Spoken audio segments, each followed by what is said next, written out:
সবাইকে সুমনস গ্রামার ওয়ার্ডের পক্ষ থেকে আরও একবার সুস্বাগত জানিয়ে আজকের ভিডিওতে আপনাদের সাথে আলোচনা করব আমাদের এই চলমান প্রাথমিক বিদ্যালয় সহকারী শিক্ষক নিয়োগ পরীক্ষার চূড়ান্ত রেজাল্ট কবে নাগাদ প্রকাশিত হতে পারে।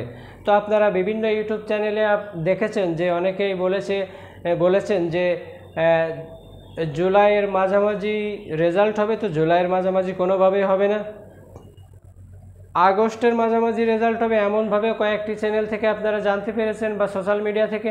তো সেটাও পসিবল না। তো আমাদের যে তৃতীয় ধাপের ভাইবা, সেই ভাইবা পরীক্ষাটাও আমরা দেখেছি, বিশেষ করে খুলনা জেলাতে আমি দেখেছি 1 সেপ্টেম্বর পর্যন্ত ভাইবাটা চলমান থাকবে। তো সারা বাংলাদেশে এভাবে দেখা যাচ্ছে সেপ্টেম্বর 1, 2, 3 তারিখ পর্যন্ত ভাইবাটা চলমান থাকবে। তো ভাইবাটা চলমান রেখে আসলে কিভাবে রেজাল্ট প্রকাশিত হবে সেটা আমার জানা নাই।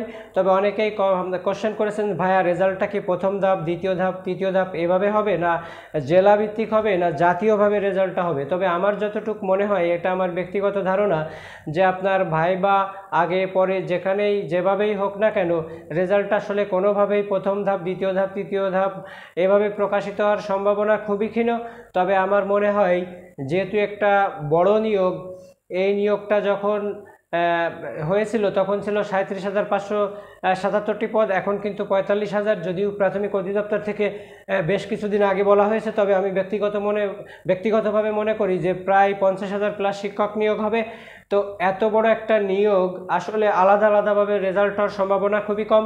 কারণ আমি যতটুকু মনে করি যে এই রেজাল্টটি হওয়ার দিন হয়তোবা আমাদের শিক্ষামন্ত্রী বা আমাদের প্রধানমন্ত্রীর হাত থেকে রেজাল্টটা প্রকাশিত হবে এবং জাতীয়ভাবে একটা জাতীয় আয়োজন করে কিন্তু রেজাল্টটা প্রকাশিত হবে। তো আমি বলবো যে যদি আমাদের পরীক্ষা শেষ হওয়ার 14-15 দিনের পরে রেজাল্টটা প্রকাশিত হবে এমন মর্মে আমরা ধারণা করি, তো সেটাও হয়তোবা ভুল হবে না। তো আমি আশা করছি যে সেপ্টেম্বর মাসের 14-15 তারিখ বা সেপ্টেম্বর, যদিও রেজাল্ট প্রকাশিত না হয় তো ঠিক অক্টোবর মাসে রেজাল্টটা হয়তোবা প্রকাশিত হবে। তো এটাও আমার ব্যক্তিগত ধারণা। তো যারা পরীক্ষা দিয়েছেন, ভাইবা দিয়েছেন বা ভাইবা চলমান যাদের, তো আমি বলবো আপনারা একটু ধৈর্য ধরেন। যদি রিজিকে থাকে এবং আপনার পরীক্ষা দুটোতেই ভালো হয়ে থাকে, ভালো মার্ক ক্যারি করেন, তো আপনার চাকরি পাওয়া সম্ভব।